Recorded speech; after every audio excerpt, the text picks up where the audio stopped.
the way. We're wanted men.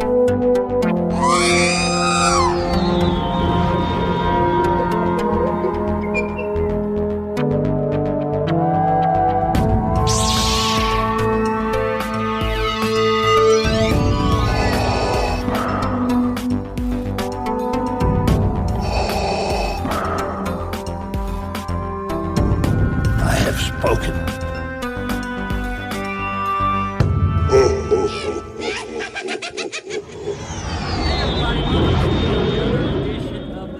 Galaxy podcast. This is going to sound a little different this week because Jason and I are actually recording this live. We're in the same room. We just got done with the meetup at my home for our Star Wars club, and we're going to try this out, see how it goes, and you know, maybe we won't strangle each other. Maybe. Jason, how you doing, man? Good. This is a fun day. Yeah, it was awesome, man. It was good seeing everybody. It's been, you know, a crazy year with COVID, and it was good seeing everybody, even with the social distancing and the mask and everything. It was fun. I enjoyed it. I love these meetups in the winter. It definitely gets me in the Christmas spirit. Definitely. It was great, like you said. I have to echo it. To see everyone again in person and not on a chat or on Facebook it's always great. Yeah. We did have a virtual chat going on in the background, and I screwed it up. I didn't realize that I was made the host of it, and I went and shut it down, and you know, everybody was I don't know if they were upset or not, but I tried getting it going back up again, and nobody came, so I guess they were done. Yeah, it was miscommunication, but yeah, they were going on for about 2 hours. I mean, that was one of the longest chats we had, and I saw Jim Swearingen was on. That was amazing. That's seeing that guy in the chat, man. I mean, I posted a thing to our group, you know, Happy Thanksgiving to the whole group with the child, and he commented on it, and that was just like, it was like Christmas. Christmas came early. He said, you know, Happy Thanksgiving to everybody in this group, and it was just really touching. Yeah, it's cool. He's actually, for those of you that don't know, he's actually one of the designers of all the Kenner toys. So having him in the group and having him just keeping track of what we're doing and chiming in every now and again is really cool. It's got to be special for him because that was just a job at one point, but now it's kind of a legacy, and to see all these people who cherish your work has to be important, and it has to make you feel great. Yeah. So you know. What? Nothing. I was just fixing the recording volume, so okay. Maybe we'll sound better. That's a great laugh. Yeah. We've been drinking a lot today, too, so we'll see what happens. But, Jason, you get anything fun? Oh, man. I mean, I got my white wampa today, which is like a white elephant, you know, gift trading thing. And I got from George Beza a caricature of Salacious Crumb gnawing on my head. And it was just, it's hysterical. It's touching. It's great. And I really love it. And then Narayan brought me some micro machines, which I have never seen before. But apparently, if you went to the screening of the special editions at the Grauman's Chinese Theater out in Los Angeles, you could send your ticket away and you would get these micro machines. So they're even smaller than regular micro machines. And like I said, never seen them before. And I'm just like stunned and amazed that, you know, and touched that Narayan gave that to me. So thank you, Narayan. I appreciate that. Yeah, Narayan is really, he's always thoughtful with his gifts. He gave me a custom boxed wampa from, I'm trying to see where it is. There it is. Yeah. It's a Luke.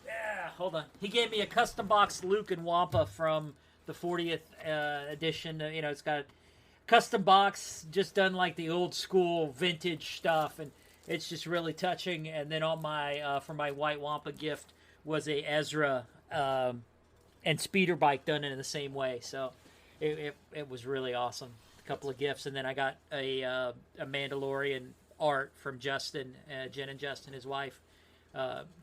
Justin and Jen, his wife, they gave me a custom Mandalorian piece of art. So that'll go on the wall with everything. And it's just, I love this time of year, man. And for as crappy as this year is, I think we did a pretty good job. Yeah. And you've got some great art around here. Just looking at the stuff you have here, I see, you know, Bill and Ted. Is that like a test drawing of what the action figure might look like? Yeah, that is pre-production artwork of the action figures. The Ted is actually not even produced. What he's standing behind is not even. He's like standing in front of this babe, in a bikini or in a one-piece bathing suit and with a net for some reason, and it's not even produced. So those two pieces are pretty awesome. Yeah, I mean, this is just like a museum in here with all the different kind of pieces of art that you have, autographs, and so I mean, it's always great to see other people's collection too, because you see what they're passionate about. And I'm just looking around your room, I can see we have more than Star Wars in common. Back to the Future, Ghostbusters, Gremlins. Yeah, a lot of things. Yeah, my wife is actually the Gremlins person, so she's collecting those, and she collects the ET. And did you see the Playmobil Advent calendar? Yeah, that was a bitch to put together, but boy, it's been fun. All the folding of that cardboard and stuff for the clock tower, but it's coming together pretty awesome. It's awesome. Yeah. Save the clock tower. Save the clock tower. Oh, I wish I got her autograph when we were in Nashville. I didn't. Claudia Wells was up in Nashville one time, and I don't know why I didn't get her autograph, but I talked to her for a few minutes, but she just passed away. Not Claudia Wells is the girlfriend, not the. Oh, the original. Yeah. The original. Jennifer. Yes, the original Jennifer. The lady that screams "Save the clock tower." I'm sorry, I was confused. She's the one that just recently passed away. Right. Yeah. So, yeah, one day we'll talk about Back to the Future. Yeah, let's not start this with a bummer. I love us some Back to the Future. But anything, so nothing too exciting with Christmas. You're kind of in the same mode I'm in. Yeah, I did pick up the vintage collection Darth Vader with the Rogue One card back. Found that at Walmart just running my errands, and was surprised to see it. It was the only one there. So I'm like, hey, I'm taking that, and see you later. Yeah, I saw that, and I saw the Moth Gideon.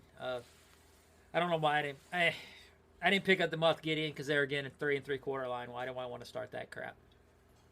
Buy one, you got to buy them all. Exactly. I'm a completist, so yep. I kind of leave it alone. Yep. And like I said a couple shows ago, I'm like 100 deep, so it's like, why quit now? Just keep going. Just keep swimming. Well, you see what you're sitting in front of, all these damn pops. But you scaled this down, I thought. Yeah, I did. I sold about half of them, and I'm keeping the Back to the Future and the Boba Fett ones. So, and then I love the X-Files. I've never seen those before. Oh, those were fun, man. Thankfully, they only made 4 of them. Yeah, because they produce those every week. You got some new pop that comes out, and it's like, how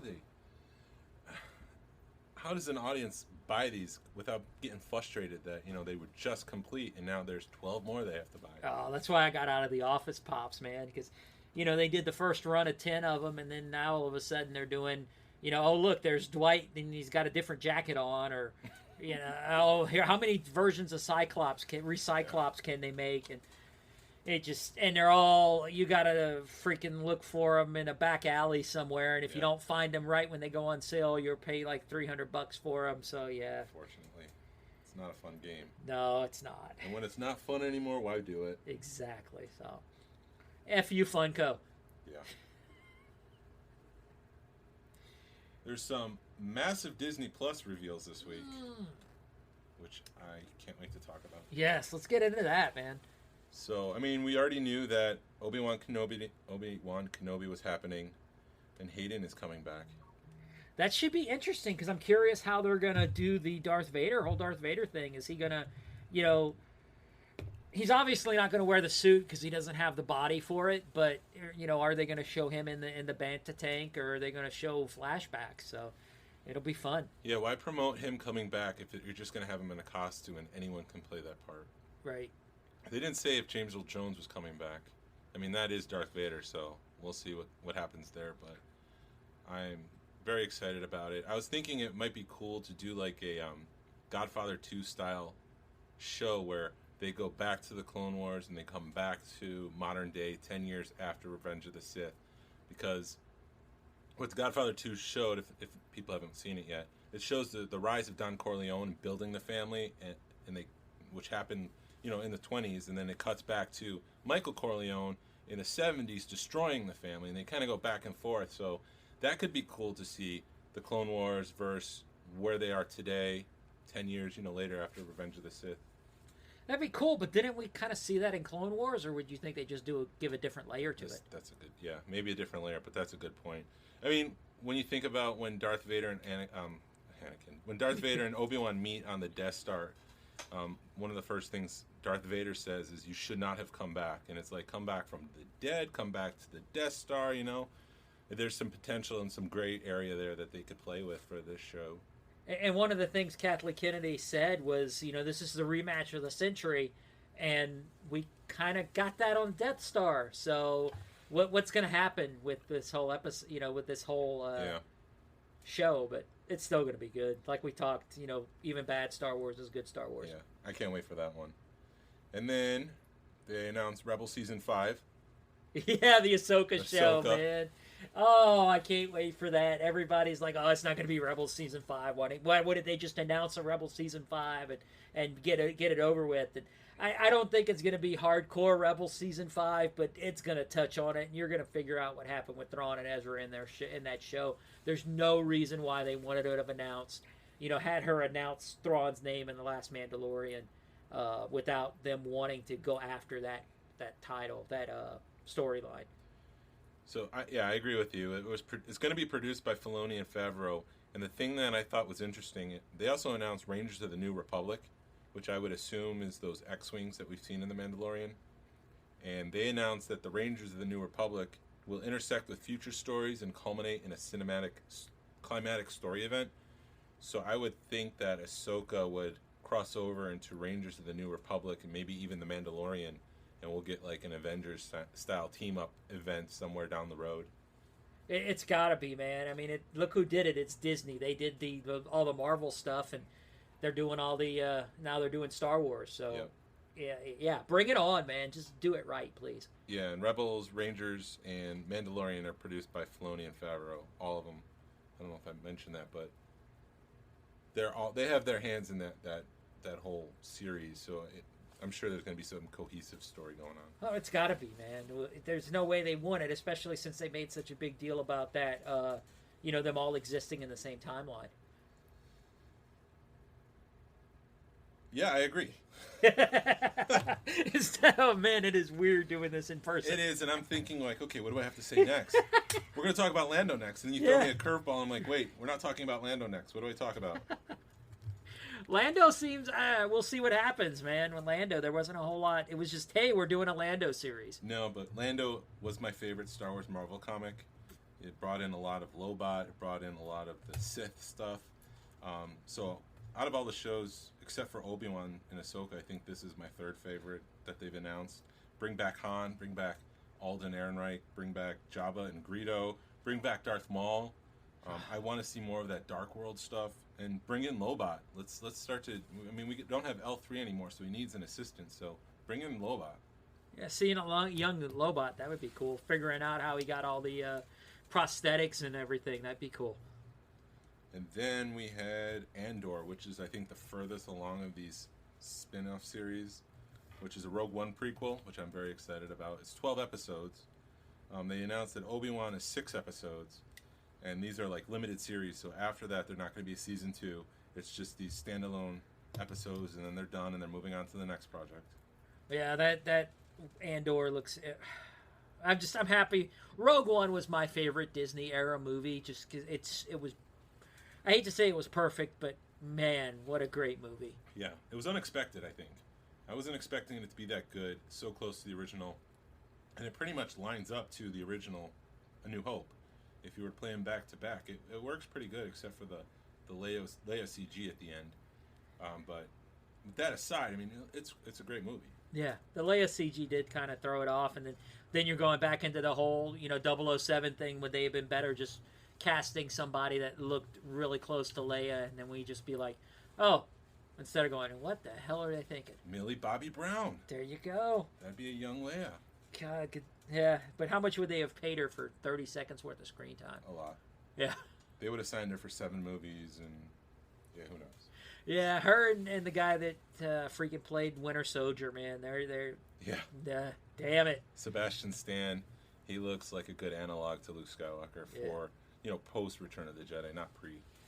Yeah, both of those guys, they need to be playing our heroes. But I would imagine we're going to see a pre A New Hope, Luke. If we're looking at Obi-Wan 10 years after Revenge of the Sith, Luke is going to be 10 years old, and Obi-Wan's stuck on Tatooine, so he's going to be watching over him. Yeah, it'll be interesting to see what happens. Either they're going to do like a whole where he's watching him from afar, and you're going to see that back shot of him, or you're not, you're going to see like the back of his head and stuff. But you're going to have to, something's going to have to happen where he's seeing Luke at least once, or what was it? There was one. Was it Rebels where they actually had? It felt like it was the start of A New Hope, where they do the whole Luke thing, and they do the music and everything, and you hear Aunt Veru going, Luke. Yes. Yeah, Twin Sons, which is maybe one of the best Rebel shows episodes. At least my favorite, because Maul and Obi-Wan. Yeah. That wrapped up the Rebel stuff. It wrapped up the Phantom Menace stuff. And as much as I wanted to see Darth Maul back on screen and face Obi-Wan Kenobi, they reintroduced him in the Clone Wars, and I thought it was probably more fitting to conclude it in an animated series than live action, just to have that. Because if you're not a deep Star Wars fan, you thought Darth Maul was dead, but if you continue on, I don't know. I think they ended it well, so it's probably best that Maul doesn't come back in Obi-Wan. Yeah. They did end it in Rebel. Well, you never know, man. He may show up for a little bit, but they did. Shit. Obi-Wan took care of him in Rebels. Speaking of animation, the Bad Batch has their own show, and surprisingly, that's pretty far along. Yeah, it looks amazing, dude. The scissor reel of that. Wow. It looks like another season of the Clone Wars. Yeah, especially when the Emperor is like Order 66 or the New Empire, and you're just like, wow. So it looks like they're going to do, you're going to see Order 66 from yet another set of eyes. Yeah, and it's interesting to see what happens to the clones. I don't know if, that's a little gray area. Do they just age really fast and age out, and they bring in the stormtroopers? How did the Bad Batch deal with that? It sounded like Ian McDiarmid from Revenge of the Sith. They just used that soundbite when he's talking about reorganizing to the First Galactic Republic, which I thought was a great Easter egg. Fennec Shan from The Mandalorian seemed to appear in it.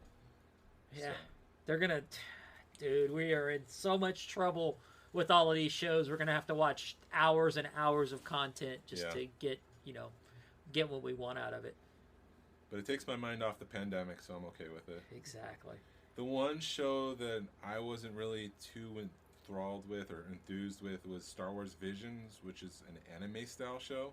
And I'm not really into anime. It's not my thing. I think the energy of anime is always like amped up to 20, and it's just like, calm down, guys. It's not... You're just pointing. You don't need the wind blowing past your face as you point. Oh, gee. Because it's true. It's just like, I'm pointing over there, and the wind's blowing past your face, and it's like, guys, calm down. So that's my problem with anime. Sorry, you just...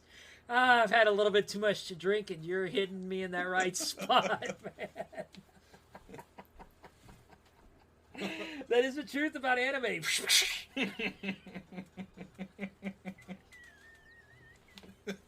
So that's what I'm afraid of with Star Wars. Did we mention that we're in the same room recording this, and we've never done that before? And oh my God, we're loose, and we love you guys. And good up until the part they started talking about anime, and then they lost it. You got to keep this in, by the way. I will. No editing here. No.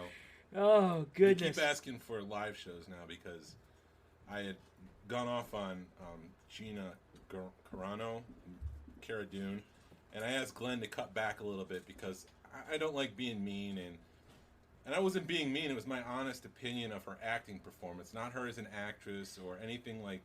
I know there's controversy about what she posts on Twitter. It's just her skills as an actress, and I've been getting a lot of flack because that was cut down. So we're just going to do this live and keep everything. Yeah. Why not? Yeah, you gotta love her staring off into space. I've been paying attention to her acting the past couple of episodes after everything you said, and you're right, dude. It's wow. How kind of you to call it acting. It's bad. It's like, wow. As somebody said, every episode, we've got your back.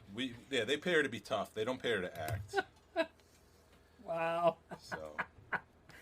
Oh, and then what the Acolyte, man? Is it called? Oh, I forgot that one. Yeah, yeah, you Acolyte. forgot. Yeah. Well, I still have a couple here, but I completely forgot about the Acolyte, which is further along in production than Lando, but they haven't started shooting it. It takes place during... Hold on one second. We're going to tell some people bye. All right, so we're back. We told some people goodbye. We're back at the Acolyte. Yeah, so that one's further along in production than like Lando, but they haven't started. It takes place during the High Republic, which I guess is 300 to 100 years before the Battle of Yavin. It's probably about a dark person, a dark Sith character who's probably looking for... I don't know. What's your speculation? I wrote down, and it sounds like it's going to be an X-Files mixed with Star Wars, because they're being really secretive about it. Oh, excuse me, it's that beer coming up. But it sounds like they're being really secretive about it, and it does sound like you're going to have a Scully and a Mulder going after stuff. But that may be my speculation. At least that's what I'm hoping. Could you imagine having an X-Files with Star Wars mixed in? That would be incredible. That'd be awesome. That might be my favorite show if that's the case. But, you know, maybe it's from the dark side perspective, though. Somebody chasing down dark side things. Yeah, it's going to be, I think... Gosh, what did they describe it as? Like a crime drama mixed in with just oddball stuff, and yeah. I mean, if you think back to Rise of Skywalker, everybody in that audience, I thought, was the acolytes of the Sith. So I would imagine it's something to do with those people, maybe. I don't know, speculation. Yeah, that's a good thought. I totally forgot about that Yeah. scene. And then, you know, I've talked about the... stories by... Shoot, we're not editing it. My brain froze up. A droid story. Are we talking about that? No, there was a book where there was Oh. acolytes hunting down... that one that I was talking about where there's the interludes, little clips with Cobb Vanth and stuff. And there was one about the acolytes of the Sith tracking down Luke's lightsaber. Oh, wow. I'm going to go get PDA. Jeremy. Yeah, my wife's leaving now. Oh. You're on the It's all right. podcast. You're on the podcast. Say hey, babe. Come here, babe. Come here. Say hi. Hi. Say hi. We're not editing this. No. We're just going to throw it all together. Okay. This is my wife, Mandy. Hello, everybody. Hey. She puts up with my Star Wars addiction. Yes. She's a good wife. I fuel it. Yeah. She does. She feels it more than I do, which is awesome. Yeah, because you like the Ewok stuff, I do. which adds to his collection. Yes. Yeah. Ewoks and Chewbacca All the furry things. and AT-ATs. Yeah. Cat-ATs. Yeah. She's got some really... No, I haven't seen that. Yeah, we'll show you. So anyway, where were we at? The Acolyte. Yeah, we're still on the acolytes, but we can move on to a droid story. Yeah, which I don't sound... I mean, who needs more freaking Anthony Daniels? Me. Do you like Anthony? I like C-3PO and R2-D2. Those are, I think, iconic Star Wars characters. Right. Cat-ats. Cat-ats. My wife is showing Jason. It is a cat with AT-AT legs. That's awesome. It's actually R2-D2 legs. With Yeah, I can see R2-D2 that legs there, that they R2-D2. made into a cat. That's awesome. And then this is a battle baby. And then she Oh, has That's freaky. an AT-AT with a baby head on it, which Oh is my. even more This effed is up. a micro machine AT-AT. Yeah, with a baby's head. Which is Yeah. creepy. Very creepy. I like the weird and obscure. No, it's Right. fun. That's what happens when you have one of everything. You start collecting the weird crap, and you know, that's It's fun. it's fun. But So- this droid... Tenor. Yeah. It's Kidder. It's fun. It's creepy. It's Kenner. It's kittens. But yeah, this droid story, if it's like Wall-E, I like Wall-E. Yeah. I've never seen Wall-E. I need to see it, and my wife. Yeah, bye, babe. Bye. She gives me crap for not seeing some of the shows that I haven't seen, and then I give her the same crap. So Well, probably yeah, Wall-E's like a droid story. okay. So check it out. And they're also going to be introducing a new hero in this, so we'll see what happens. It's Dio. No. It's not, it's not Dio. Blink and you miss him, Dio. Yeah. My friend, where did he go? Hello. Freaking Dio. Yeah. And then the two cool things, Willow, the sequel, is in the works, Yeah. which is cool. I was a big fan of Willow growing up, and Warwick Davis is returning as Willow, and John Chu is directing the pilot for the... but they didn't mention John Kasdan, who was it John or Jake? The brothers. I think John wrote Solo, so he was writing the Willow series, but they didn't mention him as a writer, so I don't know if he's still working on it or what, but I'm still excited about that, a new kind of fantasy series. Yeah, that should be cool.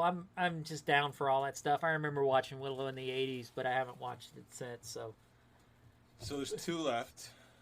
Indiana Jones 5. Do we really need more Indiana Jones?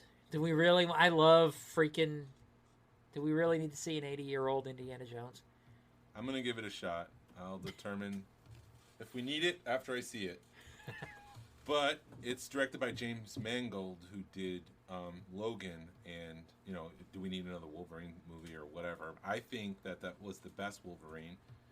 They were looking back on their lives. There was, you know, the sunset of their story, Professor X and Logan.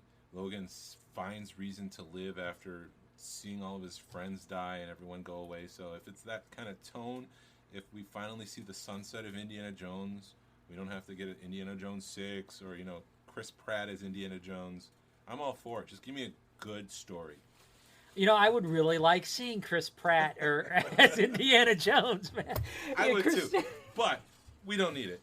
Yeah, you know, they'll have a freaking raptor show up, and then he can train it and shit. It'd be great. The blue. Blue show up. The talking tree will show up.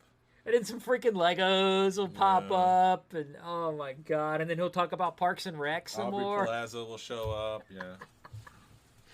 God. All the cameos. Yeah, why not? Let's just do it. Now I saw out there all your books. You had the Rogue Squadron book. Yes. Did you like it? I haven't read it yet. You might want to read it. Yeah, I might want to read. I've got all of them, I think. I actually got in a good. Somebody showed up at one of our meetups with like a shit ton of books and was like, "Here, I'm selling them for $1 a piece." And I just am like picking up, and I just picked up all the Rogue Squadron stuff. So I probably need to read it. That was my first meetup, and I was too late because I saw someone bringing those, and there was a bunch of books that I wanted. I showed up too late, so I didn't get any of the books that I wanted. But yeah, I guess Rogue Squadron is going to be a movie now. That looks, oh my god. And after you showed me the scissor reel, I watched it and then I understood what it was. That looks incredible because Patty Jenkins, who did Wonder Woman, is going to do it. And she's actually got, you know, real life experience with this stuff. Yeah, absolutely. I love the personal experience. And it felt like she's making this movie for all the right reasons. It's not because she wants to make a Star Wars movie. She wants to make a dogfighting movie, and she loves Star Wars, so it's the perfect marriage. You know, she's not going to look back at A New Hope and try to redo that. I don't think. I think she's going to try to make something new and fun. Yeah, I just hope it's not Top Gun for Star Wars. No, but if you look at those, I haven't read the Rogue Squadron books, but it's my understanding that they deal with a lot of baggage, a lot of depression and PTSD and things like that. So, you know, there's stuff that they can cover and maybe even have us talk about, you know, in conversation and in real life that we've avoided for a while. Not us too, but people as a society. Right. So. But we do need to talk about your PTSD at some point. Right. Season 4 of Rebels ended and you never... I never got to see it! I just want to see what happens to Thrawn and Ezra. Yeah, we'll find out. It's coming in Ahsoka, man. Yeah. As long as it's a couple of, you know, don't just throw it in. Don't give me throwaway lines. Make it worth it. Give me a couple of episodes and just tell me what happened and I'll be happy. But I'm excited about this lineup. The thing I was disappointed, no Boba Fett. Yeah, I feel your pain, dude, but we got him in The Mandalorian, so why would they want to double up on that? And I think, you know, with The Mandalorian, they could have gone with Boba Fett or they could have gone with a new character, and they went with the new character. Yeah. And then they just happened to throw Boba Fett in there, and, you know, thankfully we're getting, you know, we've had 2 good episodes with him in it, and we're going to get it until the child gets back. So I think, you know, quit your griping, and we got Boba Fett and The Mandalorian as much. All right, if you really want a story of Boba Fett, go read the EU. That's how I really feel about it. And truthfully, I think that's why I wasn't so excited about seeing Boba Fett in The Mandalorian, because I read the EU books. I knew he was alive. He's a badass, and I'm just like, okay, he's back. Hey, Jason's leaving. Jason TK, you want to sit in for a minute? Are you leaving? I'll say hey. Hey, Jason TK. Shit. As he comes over, I am. What were we talking about? The Boba Fett show. and The Mandalorian. Yeah, no, I get it. From a marketing perspective, you're going to have cross promotion of 2 people in helmets that look the same. Who knows? Yeah. So that's what Jason, how do you feel about them not giving a live Mandalorian episode versus him being in the... I'm sorry, Boba Fett. a live Mandalorian. Fuck! Boba Fett. What do you think about not having a Boba Fett series? Are you okay with it? I'm okay with it, but if they did, I'd fucking watch it. I'm definitely not disappointed at all, anything with what we found out Friday. Yeah. The only thing that, and this is just a personal thing, the only thing that I'm not like super excited for might be the Visions thing, and that's only because I'm not an anime guy. But I will probably still watch it. That's awesome. Yeah. I'll watch it just because it's Star Wars. I'll watch it too, but I won't be happy. All right. Ah!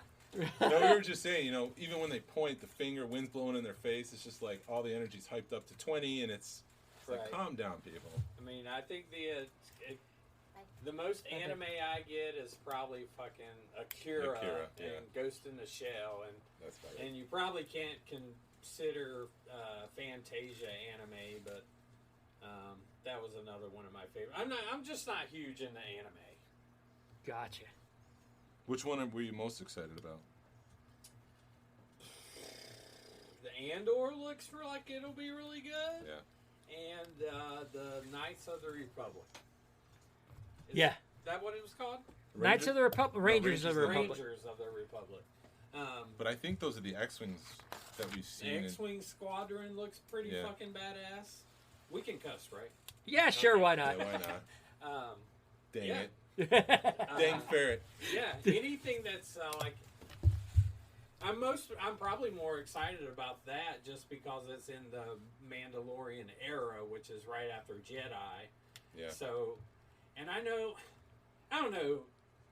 Me personally, in the Mandalorian, I love seeing original trilogy stuff like Sand People, Weequay, all of that stuff. And I know there's a lot of people out there that are like, oh, we've seen all that stuff in the Skywalker series. If the Star Wars universe is so big, I want to see stuff that I haven't seen before. Well, I see that, and yeah, that's cool, but I like seeing that revisiting of things from my childhood. I mean, that's where I fell in love with everything. Yeah. I get that. I think Okay. that's... I guess I'll head up to All right. Jason is parked behind my wife, and my wife needs to leave to go run an errand. So, Jason's Jason, bye, Jason. We love you, man. Have a good night. Thank Sure. you, You're Secret welcome. Santa. You're welcome. Hope you enjoy it. Jason kicks ass as far as Secret Santa's concerned. And Glenn's just always awesome. Yeah. Thanks. Later, Thanks. guys. Ugh. Oh, but yeah, it's been a fun day, man. I know I'm going to repeat myself, but gosh, it was a fun day, and it was good seeing everybody after all this crap for 2020. Yeah. And like I'm hoping for improvement over the summer once the vaccines become more prominent and we can start to see some normalcy, and hopefully by next Christmas we'll have the return of the actual winter social. yeah, That's my hope. yeah, I hope so too. That's my Christmas wish this year. There you go. Good job, Jason. Thanks. And I also saw that you had a Star Wars tag from Toys R Us, which I absolutely love. Dude, when Toys R Us, okay, so the story behind that, I've got another one somewhere, and I have no clue where it's at. But when Toys R Us near me shut down, the one in Gwinnett, not Gwinnett, in Kennesaw, they were like, take whatever you want. So people were going through and taking signs.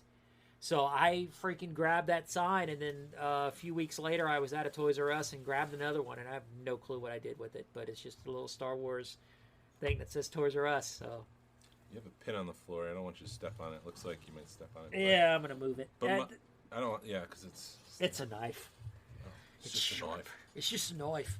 But my Toys R Us was supposed to close in like 17 days, and they closed like 10 days early, and so I missed out on trying to grab some of that last minute stuff, like that Star Wars sign that you have, which is pretty cool. Yeah, thank you. Yeah, that was, damn it, Toys R Us. But Yeah, things will never be the same. I mean, the whole landscape of toy collecting has changed without Toys R Us. You know, they all go to Walmart, Target, all those exclusives, Best Buy. Chasing that stuff down is just a freaking headache.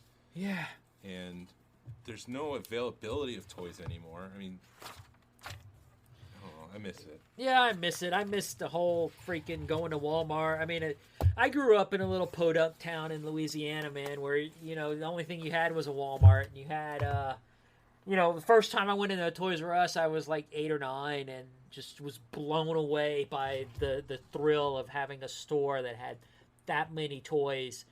And, you know, the next generation's not going to have that. It sucks. No. Yeah. I mean, the whole landscape of retail is going away, but yeah, it sucks. And I mean, that was just an important part of our childhood that's gone. Yeah. And they keep teasing us. It's coming back, and they'll open up one store in Jersey that never goes anywhere. And Party City was opening up Toy City, which at one point I thought would replace Toys R Us, and that's gone nowhere. So it's kind of a bummer. Yeah, the whole freaking toy situation stinks. And, you know, I mean, Amazon's fun, and it's fun sitting there ordering stuff online, but then you got to deal with those damn bots. And, you know, hopefully it ships right, and then you got to wait 6 months for it to show up. And it just, as much as we love it, we hate it at the same time. Yeah. Hate it more than I love it. Yeah.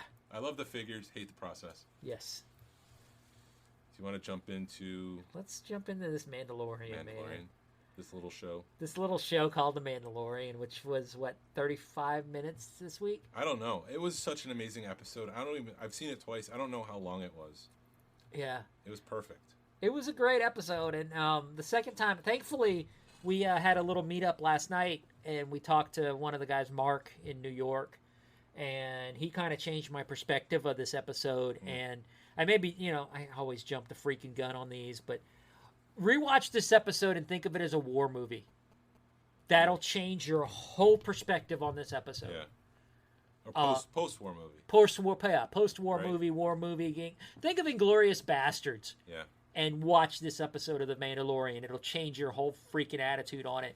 And it makes it so much better to watch. Yeah, Chapter 15, The Believer, written and directed by Rick Famuyiwa. I'm going to go with that last one. We open up on a dumpster planet.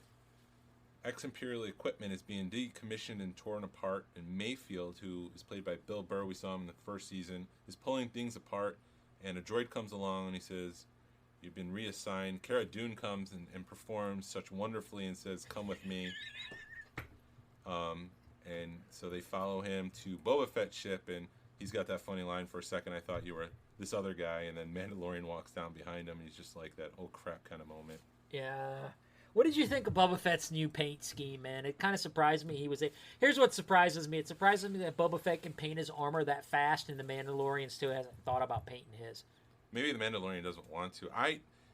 The thing that threw me off is that this is a used universe, and Boba Fett has always had used armor, and to see it with a fresh paint job kind of was jarring. It seemed cartoony, but, you know, I get it.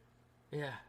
I think the tick marks on the side of his helmet were red this time. They've gone from yellow in Empire to orange in Return of the Jedi. I think they were red here. Okay. I didn't pay that close of attention. I was just so, like, ooh, he painted his helmet. Yeah. But, yeah, I did think it was jarring, but as always, I love seeing Boba Fett. Yeah, it's fun seeing him again. I really thought that droid was a K2SO droid, man. I did too.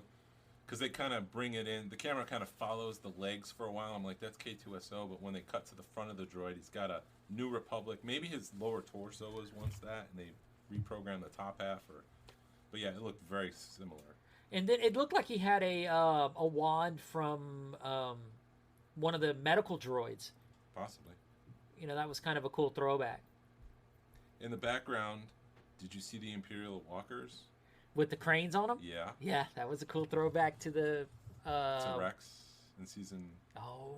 Is that where we see Rex in Rebels? Yeah, we do see him when he has a... Well, actually, I think it's one from Clone Wars that he has. That they put the crane on everything on. Maybe it's one of those earlier ones. My son was watching. He's like, that's from Rebels. And I'm like, I think it is. But I'll ask the Rebels master and see what he thinks. Yeah. Rebels had the one from Clone Wars, the 3-leg or 6-legged one. You're right. Pretty close, though. Yeah. It was still fun. I love seeing the... Oh, excuse me. Like I said, too many drinks today. Seeing all the repurposed stuff, it's just great. Yeah. And so we learn that the Mandalorian needs Mayfield because he's ex-Imperial, and he can help them locate the child. So what they wanted, the coordinates of Moff Gideon's ship. They need a terminal to plug into at an Imperial base, and they need the codes, and Mayfield has those, and he agrees to help out because then he can get off of this prison planet that he's just working on junk. Right, and I really thought it was cool, that one scene where they're sitting around talking and you see the Slave One, the walls of the Slave One move around behind them, and you're getting really cool behind-the-scenes stuff of that ship. They're making old things new again. It's a perspective I never thought I would see. I never even conceived of, It's just that front cockpit that we see Boba get himself into and lift off, and I never thought about the interior of the ship and how that all works, and I thought it was great, and it makes me even love the Slave One even more. I'm looking back at Glen's toy here. He's got the vintage collection Rogue One, which sits on a really cool stand. Yeah, I bought that just for that stand, because that's how the Slave One should present itself, where it's in the flying mode, and it's just a beautiful display piece. Yeah, that's pretty cool. Thank you. And I love it when they're in that ship, and Mando just tells Boba Fett, he just calls him, "Hey Fett." It's just like cool. I don't know. It's just the way he's like, "Hey Fett." To me, thought that was cool. Yeah. Because we always call him Boba Fett, and it's just like, no, in the universe, it's just, "Hey Fett." Right. But they need to go to this planet called Morak. It's a secret mining operation, and they're going to get Mayfield there so they can get the coordinates. Morak is like a rainforest planet, like Costa Rica almost. The plan is for Mayfield to get in. Boba will fly them out. Mando will accompany Mayfield as kind of an assistant. And Fennec and Cara will stay high and make sure that Mayfield and Mando have cover in case things go south and they need to get out of there fast. I thought the best line of this episode is when they're trying to figure out who's going to accompany Mayfield into the place. You can't be on the Imperial's radar to get into the place. If they recognize your face because they have face scanning technology, you're going to get, they're going to throw up the alarm and they're going to know you're there and the whole plan's gone to crap. Mando says to Boba, "Can you do it?" And Boba goes, "Let's just say they might recognize my face." It took me listening to different podcasts to understand that whole line. Then you realize he's a fucking clone. Yeah, absolutely. So there was so much history in that line. I just thought that was the best line. It was subtle. There's so much there. Yeah, it was fun, and that like I said, you look back at this and watch it as a war movie. You see what's going on with Mando and the whole battle that he's going through right now is just incredible. So then Mando and Mayfield. Hold on, I skipped ahead in my notes here. So Cara, Mando, and Mayfield hijack a vehicle. It looks like a giant tank with giant wheels. Mando changes into tank trooper armor. Mayfield is giving Mando some crap, even saying at one point, the shame of you like that, dressed like that. To me, which is Bill Burr or Mayfield kind of talking about what the Mandalorian's probably feeling right now. He's taken off his Mandalorian armor. He's feeling some shame. Yeah, that whole interchange, like I said, man, watch that interchange again as a war movie, and it'll change your whole perspective, because it's like they don't care who you are. You could be New Republic, you could be Empire. At the end of the day, you're just a bunch of jerks, and we just want to sleep well at night. So I thought this episode was really well written. So we're about to dive into not just the meat of this episode. I'm going to use a lot of quotes here. But I also thought that this kind of gets to what makes the Mandalorian tick. And it really, you start to understand that what Mandalorian once believed probably is not what he believes anymore. Which goes back to the believer. Yes. Yeah. And like I said, last night hearing Mark talk about it and rethinking about things and sleeping on it overnight, I think he summed it up that, the believer is the Mandalorian. Yeah. And I have a plot twist for you, because I do think it applies to Mayfield, but we'll get there eventually. Okay. I think it's like one of those, like the Dark Knight could either apply to Batman or it could apply to Two-Face. Uh-huh. He could be the Dark Knight that saves Gotham. So I think it's got double meanings. It's an entendre. Gotcha. But some of the other lines that Mayfield had, which were just hilarious. What would they say on Mandalore when he sees the Mandalorian walking in a tank trooper armor? And then Kara kind of turns away, and she's not going to join them. And he's like, "It's a shame you're not coming with us on this mission. You have such a sunny disposition." Yeah, he does. There's so many like little bitty, Yeah. FU lines in this episode, man. So now Mando and Mayfield are in the cabin of this tank. They are traveling to the Imperial base, and this scene really opens up, cracks open that helmet of the Mandalorian, and you can see what's underneath it. Mayfield, throughout this scene, is challenging Mandalorian's beliefs. So when he says things like, "How does it feel?" Mayfield takes off his helmet because he can't see in the thing. And he's like, "How does it feel? I'm taking this off. I don't know how you people wear these things. I can't see." So right there we see that Mandalorian has compromised his ability to see straight physically because he's wearing that helmet. Mayfield says it feels better when it's off. So Mandalorian sacrificing his comfort to his creed, to the Mandalorian creed. Yeah, that's the one thing that scares me, man. Wanting to make a Mando outfit, those things do not look comfortable. But man, I want to suit up in one of those so bad. Yeah. He talks about the Empire and the New Republic. It's all the same people. You're either ruling or you're being ruled. It's all the same to the little people. They don't care. They're just trying to live their lives. And he points out, what difference does it make that you adhere to this creed of the Mandalorian? Your planet is gone. What are you holding on to? Yeah. Sorry, I'm going to talk a little bit here. No, man, go for it, dude. Feel free to jump in because I'm just going to keep ranting because I love this episode so much. The rules start to change when you get desperate, and that's important because the Mandalorian is about to get really desperate. He goes, "Look at you. You've already taken off your armor," meaning you've compromised part of your beliefs, but you won't, go the full distance. You won't take off that helmet. You won't relax and do what is necessary. You are stuck to your beliefs, and your beliefs, at the end of the day, if you die because of your beliefs, are you saving anyone? Is it worth it? I think that's what he means by the Empire, New Republic. They're all the same people. Make yourself different, stand out. Yeah. And then he goes into, you said you couldn't take your helmet off. Now look at you. You've taken it off.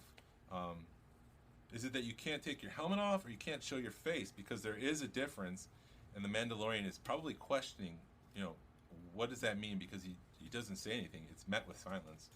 Everyone got their lines to cross, and when things get messy, and as far as I'm concerned, if you can make it through the day and still sleep at night, you're doing better than most, which is important, not just for the Mandalorian, because I think Mayfield is struggling with his experiences.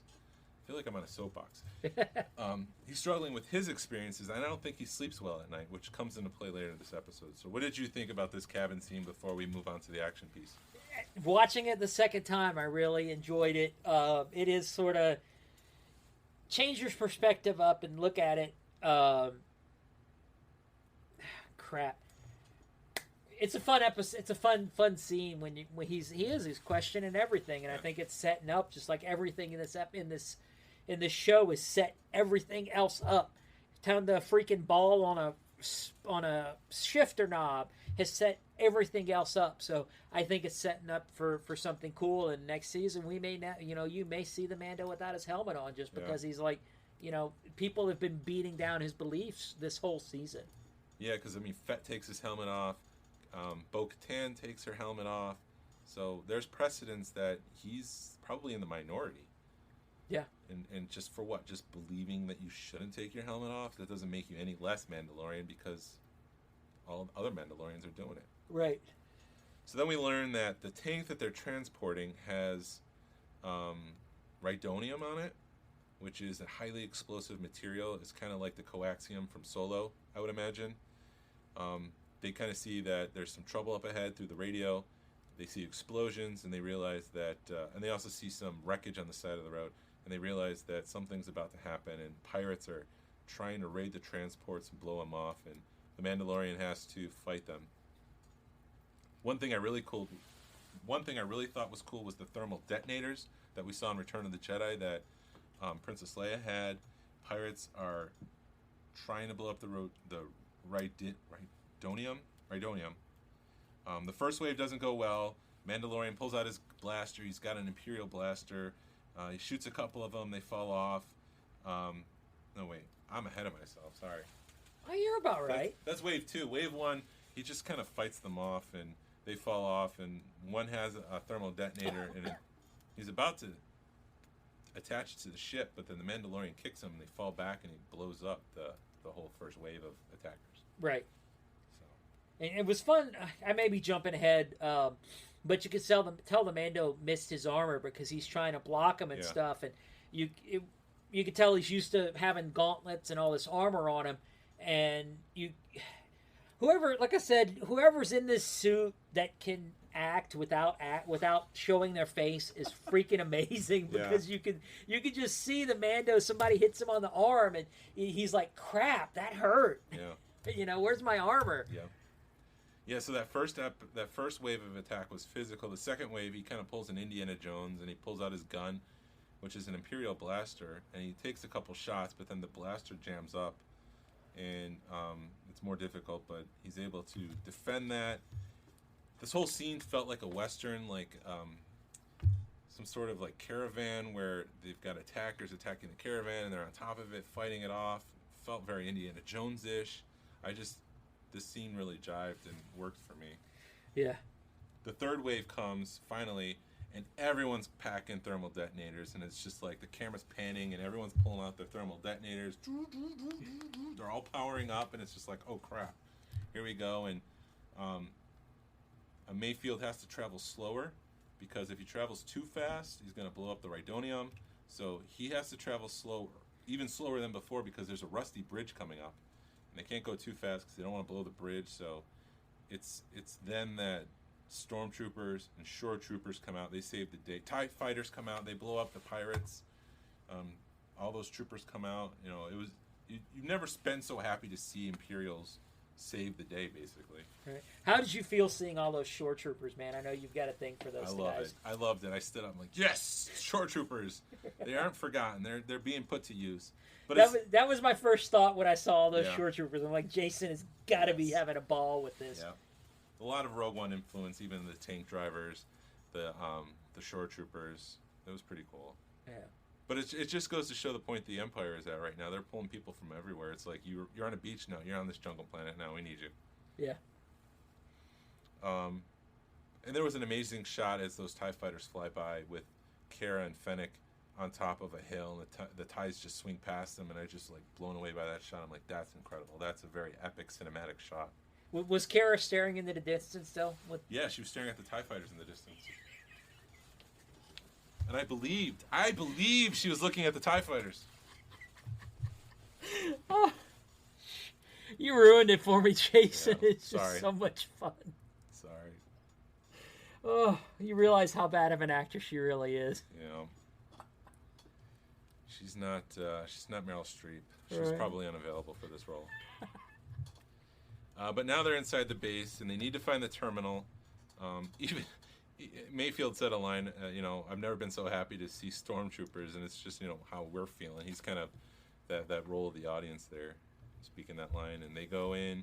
Everyone's celebrating because they're the only caravan, the only tank that made it that day. Everyone else got blown up. Mayfield sees that there is a terminal inside the mess hall, the officers' mess hall, and he goes in there and he recognizes Valen Hess, who is a former superior of his, and he realizes, I can't do it because I'll get recognized. And he wants to abort, but Mandalorian refuses to abort. And this is where the rubber meets the road. The Mandalorian has to question his beliefs, and he says, what do I believe in? Is it the creed, or is it the people that I care about? And he cares more about the child than he does his creed, his belief that he can never take off his mask. And when he goes into the mess hall and he tries to do the face scanning with the mask on, it doesn't work. It doesn't see through the mask. And so he needs to take that mask off. And Mayfield, I believe, sees this and says, okay, great. This is a man who stands for something. Yeah, I did like the way that Mayfield just didn't give him any crap about pulling the helmet off. He did kind of bust his balls a little bit with the hey brown eyes. But I think if the Imperial officer wasn't pushing the buttons, he would have just left him alone. Yeah, so Valen Hess kind of calls to Mando and like, hey, what's going on? Hey, what are you doing? What's your TK number? And Mayfield comes in to save the day. He kind of lists off some TK numbers. And they try to walk away, and Valen Hess goes, you're not dismissed. And it's just a series of, hold your breath, let it out. Hold your breath, let it out. And in the end, Valen Hess wants to have a drink with them. So it was a very tense moment, and we cut to this scene where the three of them are having a drink, and this is where I think Inglourious Bastards comes into play. If you've seen that scene in the bar where you know that Fassbender, Michael Fassbender, is a spy. You know that the Germans don't know that he's a spy. You know that they're trying to meet people there. It's this whole scene of tension, and there's some dramatic irony, meaning that the audience knows that Mayfield knows that this is his former officer. The officer doesn't know that, but you kind of suspect that maybe he's going to figure that out. So it was just a very well done scene, and it's probably one of my favorite scenes of this episode and this season. But we learned that Mayfield was part of Operation Cinder. Did you ever play Battlefront 2? A little bit. So we learned that if in the event that the Emperor died, the Empire was to destroy everything, burn everything, kill everything. Nothing was supposed to outlive the Emperor. And so Valen Hess killed a lot of people in that operation. You know, they were all heroes of the Empire, he kind of says. But Mayfield doesn't believe that it was true sacrifice. He believes that they died for nothing, which, you know, probably is why he's helping the Mandalorian right now, because he wants to see the Mandalorian believe in something, which I think is where we learn about what Mayfield believes in. He's kind of a cynic because the Empire made him a cynic. He thinks that his whole life was for nothing, and he sees the Mandalorian believing in something, sacrificing his self and his beliefs for the child, and I think that's where the title comes in, and I think that's where it plays in. Awesome. Moving on. I don't have anything to say to that. I mean, damn, you do such a good job, Jason, Sorry. at this shit, man. Yeah. Go ahead. Yeah, so I think Mayfield appreciates Mandalorian's sacrifice, and I think it inspires him to take action, because before he's just a cynic. He doesn't really, you know, he's kind of under the radar. He's not putting his neck out for anything, but when I think Valen Hess pushes his buttons and Mayfield pulls out his blaster and he takes Valen Hess out, and I think he's like, I should have done that a long time. I think that's what he's thinking. And there's a moment of pause where everybody in the mess hall is kind of like, what just happened? Did that just happen? And Mayfield, being the sharpshooter that he is, he just takes out, you know, 3 or 4 more Imperials in a second without even blinking, which, you know, it's like the tables have turned. They need to get the hell out of this place. Right. That it is. It was sort of, you know, you get the one range trooper that's sitting there, and he kind of is like, what the hell just happened? And yeah. And another thing that I missed, I skipped over this completely, and I think it goes into the sequel trilogy. Valen Hess says, you know, people will turn to the Empire again. He believes that there's going to be enough chaos in the world, in the universe, that they're going to say, we need the Empire back. And what he says is everybody thinks that they want freedom, but what they really want is order. And I when I was hearing him say this, I said out loud, because I thought he was at the end was going to say security, but he says order, and I think they chose that because it's the first order that spawns from the Empire. yeah, and it also, it kind of makes you feel like everybody's battling because there's no real order, quote unquote, in the universe right now, and the New Republic and the Empire are fighting each other again to see who's going to rule. Yeah. And so during the gunfight, and Mayfield hands the tank trooper mask back to the Mandalorian and says, I never saw your face. And so there is some mutual respect between them. And Mayfield appreciates the sacrifice and the fact that the Mandalorian has believed into something, if that makes sense. Yeah. So they climb outside of this base, which is located over a waterfall, which is probably some sort of energy building. You know, they're using the waterfall to power the base and stuff. And they climb up to the top to get to Boba's ship. Fennec and Kara are shooting troopers to protect Mando and Mayfield. Boba Fett's, you know, is on the side, the corner of the building. They jump in. That's when Boba takes off, when they got him, and TIE fighters start to follow them. And this is, again, I keep saying this is my favorite scene. This is my favorite scene, but this is a callback to Attack of the Clones, which I think was one of my favorite scenes because George is great at using sound and silence. You know, in Attack of the Clones, they go from silence to sound when Jango Fett drops his sonic charges, which are they look like pills almost, and they kind of shoot out into space to the people following Slave One, and there's a moment of silence. You just hear, "Bwam!" and there's this big disc of blue that kind of spreads out from it, and it blows up everything. It blows up the TIE fighters, and there's a callback to Attack of the Clones, and I love that scene. Yeah, I really, crap, they did such a good job with that scene, because going back to my Slave One that's sitting behind us, those bombs are the exact same, design that's in the toy. Is it back there? Yeah, it's back there. They've got them. See them?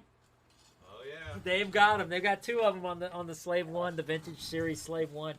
So that I thought that was pretty cool. I also thought it was cool how when Boba Fett, he's laying on his back waiting for them to announce let's go.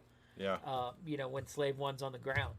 Yeah, they played with perspective in the cockpit there, which is cool. They thought through it. Yeah. Which I appreciate. So they escape. Mayfield, before they leave, takes a rifle, takes the Mandalorian's rifle, and he blows up the Rhydonium that they fought to bring into the base. And he turns to the Mandalorian. After he blows that up, the whole base goes up, and he says, "We all need to sleep at night." So the Mayfield at this point has no love for the Empire. He's willing to stick his neck out to protect the people in the New Republic, and there's some character change. So what he believes in has changed. Physically, I mean, that's not physically, but there's some physical action that he's taken to show that he believes in something now. Right. With the whole taking the helmet off. Yep. And yeah. Going back to the whole Cara Dune thing, Mandalorian's doing more. Pedro Pascal or whoever's in that suit's doing more acting in a suit than freaking Cara Dune is. Yeah. Right, you can see her face, and Yeah. it's I had to roll my eyes at this scene where they let Mayfield go, and they're like, "Well, I thought he died." you're right. And it's just like, I can act better in my sleep.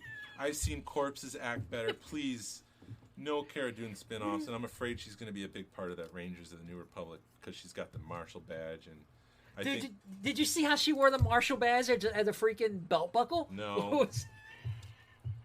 No, I'm going to have to watch that. I'm going to have to watch that train wreck. I'm sure it's part next week, and I'll see it there. I'm sure that's part of her costume now. So I do need that action figure. Oh, thank you, Hasbro. Let's just make one with Cara Dune with the freaking belt buckle. Yep. Please. So, they go off. They leave Mayfield on that planet, who just kind of disappears into the rainforest. Who knows if we'll see him again? I think we will. The Mandalorian calls Moff Gideon because now he knows where the ship is, and he repeats the speech that Gideon gave Mandalorian outside that canteen in season 1. And the Moff looks a little worried by that, and that's kind of how we end this episode. Yeah. Crap, I was going somewhere. I totally forgot where I was going. But, Was it Kara related? no, it was not Kara related. Yeah. Now I remember. All these announcements that they just made, I think, blows everything we were hoping for this season out the water. We were hoping to see Grand Admiral Thrawn at the end of the season. Yeah. We were hoping to see the X-Wings again. We were hoping to see Ahsoka. We were hoping to see all these people. And with them announcing all these new episodes, all these new shows, I don't think we're going to see. I think we're going to get a decent ending, but we're not going to get the ending we were hoping for. No, I think the ending is going to be, again, about the belief. I think what I mentioned last week, where Hitchcock said, if you introduce the gun in Act 1, you're going to see it again in Act 3. We introduced that the child has reached out into the galaxy, and he wants someone to come and get him. And that was the whole point of The Mandalorian. Now the Mandalorian is challenged and thrown out his own beliefs. I think when someone comes, whether that's Luke Skywalker or Mace Windu or even Princess Leia, we didn't even talk about that. She is a Force user, so she could, in theory, show up. But whoever does, it's going to be a choice that the Mandalorian says, no, I'm a better protector. I've done more. This is basically my son. And it's going to be a choice for the Mandalorian to say, this is where he belongs. He belongs with me. He doesn't belong with another Jedi. Yeah, it'll be interesting to see, because we never even talked about the Princess Leia aspect of it, because there was people that are, now I think it's Luke Skywalker, it's Mace Windu, or it's Princess Leia, because Ezra is out of the picture now. I think you may see Cal, but do they want to bring Cal into this? No. Maybe it's Princess Leia and Ben Solo. You never freaking know what they're going to do. I think it's going to be a curveball, and it may be somebody we weren't even expecting. Yeah. But we won't know until next Friday. And that would be even more interesting if the Mandalorian lets him go with someone we don't know and we don't trust. Yeah. And that's the cliffhanger. And what you just said is I don't think they're going to... If they do send him to a Jedi or whatever, the Jedi shows up and wants to do training, I think the Mando's going to be in the background, and he's not going to just say, "Oh, here you go, take him." Yep. Because he's gone through too much crap to make sure that kid's safe. Right. And plus, he doesn't have a freaking ship. Yeah, he's just gonna hang out with Boba for a while, I guess. Yeah. We'll have to figure that out. And- Season 3. Yeah, season 3. Here we go. And I think that's truthfully why we don't have a Boba Fett episode or a Boba Fett series, is because they've put him in the Mandalorian, Yeah. and he's going to have such a big role in it. I think. So I'm gonna put my finger up, anime style. Wind's blowing in my face right now. I'm making a prediction for next week. Jon Favreau's directing this, so I think it's gonna be like a climax of Return of the Jedi / Rogue One, with X-wings and TIE fighters. I think it's just going to be a very classic Star Wars ending with the Mandalorian on the ship. They're going to call, Kara's going to call in those Rangers of the New Republic in to help defend and help them escape, clue them in on what's going on with the First Order. I think it's going to be a very massive and juicy episode, and I can't wait to see what Jon Favreau has in store for us. Yeah, and I think he's just going to serve, softballs to us, and let's set up this. We set up this show. Let's set up this show, and it's Jon Favreau. It's going to be good. Yeah, so it's exciting. Yeah, maybe we'll see Ezra, but I don't. Yeah, Ahsoka is going to be Rebels season 5. So. Yeah, I think so. I think that's where we're going to see Thrawn and Sabine and Hera. I would love to see Vanessa Marshall back as the other thing I was thinking, Ashley Eckstein, is she going to get like a cameo? Is she going to play some new character in Ahsoka? And is that going to be too hard for her? It would be a great way to honor her. I think they should give her something, give her a little cameo. I mean, they've done it with John Williams. Throw him up and, do so. It doesn't have to be big. Give her, a couple of minutes in an episode. I think one common thing in Star Wars is when you, like Warwick Davis has played multiple characters, she could play a different character in live action. Yeah, it'd be cool to see. I think it'd be a fitting tribute to her. It'd be cool. More speculation. Yeah. I love speculating. I love thinking ahead. Sometimes I think too much, but I think, and I say I think, Yeah. I think it's fun. Yeah, it is fun, and that's what makes this podcast. That's what makes talking to you so awesome. Is you're always ahead of things. So what are we? A minute 10 in? Yeah. 6. We're gonna wrap it up here. Yeah. So anyway, thanks for joining us, and thanks for listening to the unedited raw version of this. Doing it live. Doing it live, damn it. So pardon the curse words, Jason. I didn't cuss. Jason Wasoko didn't cuss, but Jason TK did. Dang ferret. Dang ferret. So anyway, thanks for joining us. Thanks for listening. We'll see you guys again next week with the conclusion of The Mandalorian, and hopefully it is awesome as we are expecting. Jason, thank you. Please email us at smugglersgalaxy.com. smugglersgalaxy@gmail.com. Yes. Jason just Don't go to the website. There is no website. We got to buy that before someone else does now. And parks it. Oh my God. Do you want it now? Because Yeah. it's $3,000. Is it really fudge? I just bought it on my phone. He bought it for $3 and sell it to me for $3,000. Yeah. Why not? But anyway, thanks guys. Y'all have a great week. This is the way. This is the way. Dum-dum. Dum-dum.